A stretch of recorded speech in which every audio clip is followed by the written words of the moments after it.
Many of us struggle to get a good night's sleep, but if you're waking up tired every single day, it may be due to something that you're not even aware of: obstructive sleep apnea. Over 20 million people have it in America and they don't know they have it. And so basically it affects your daily life. You can't concentrate as well. Memory may be off. It can actually lead to depression and anxiety. It can have cardiovascular effects. So there's a lot of increased risk of stroke and Alzheimer's disease. So, there's a lot of reasons to try to get in and check it out and get treated for it. We spoke with Dr. Angie Paddock, an ear, nose, and throat doctor with Boulder Community Health, about a unique procedure to treat obstructive sleep apnea. It's called Inspire. Boulder Community Health offers the procedure for patients who don't do well with a CPAP machine. It's an outpatient surgery that corrects the issue that blocks the airways.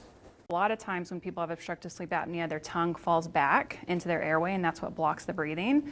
And so the Inspire therapy basically sends a signal to the tongue when you breathe in to push out a little bit instead of fall back. And so it keeps your airway open like that. So it's a surgery.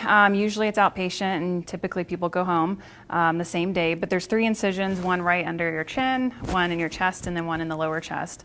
And basically there's a battery pack here, which is the generator, and then there's a breathing sensor down below in between the ribs.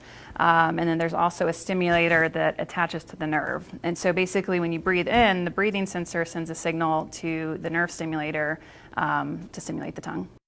Morning headaches and snoring may also be signs of sleep apnea, so if you're suffering from these, talk to your doctor about options.